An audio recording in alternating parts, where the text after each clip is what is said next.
I'm Sylvia Mayer, an arbitrator, mediator, and attorney located in Houston, Texas, serving as neutral in cases all around the country.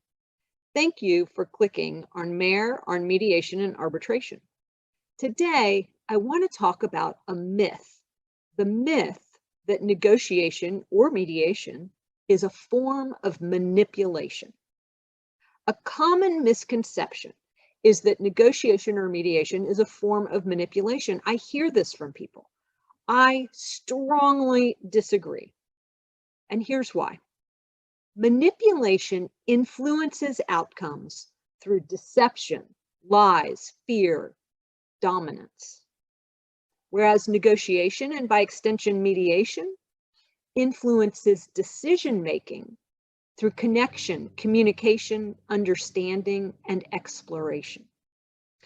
So I started thinking about this, reading, and I know I've talked about this book before, Negotiation Mythbusters.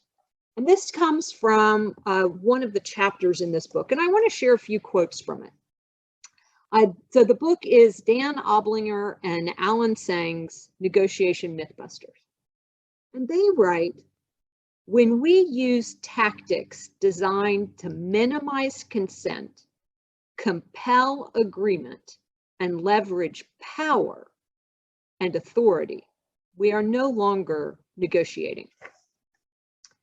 Ethics and effectiveness should never be at odds. Aggression, compulsion, force, fraud, and outright lies are crutches. I agree wholeheartedly with the authors.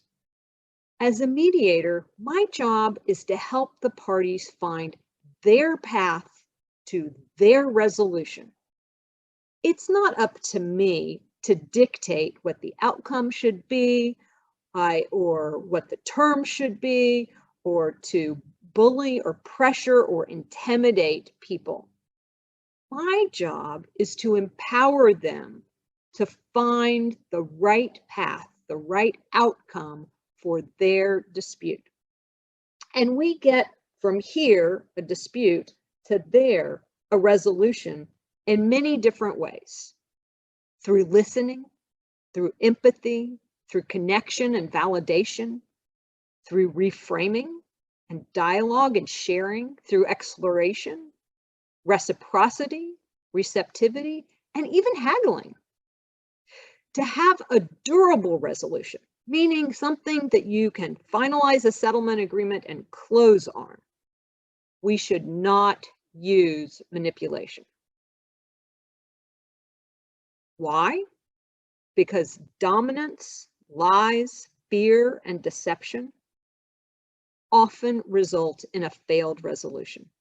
Those often become the reasons why someone does not close on a settlement, or someone does not perform on an agreement. This does not mean that in a negotiation or a mediation, hard questions cannot be asked. They should be asked. Difficult conversations should not be held. No, they should be held. Reality testing, inquiry, feedback, these are critically important parts of the process.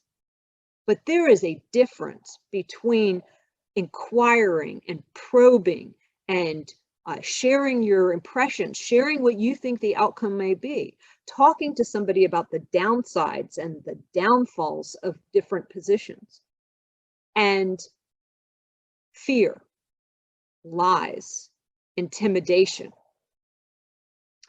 Mediation as manipulation is a myth. Consent and safety are cornerstones of ethical mediation and negotiation, and cornerstones of having durable agreements. Thank you for joining me today. Please connect with me on LinkedIn or subscribe to my YouTube channel. If you have any questions, please comment below.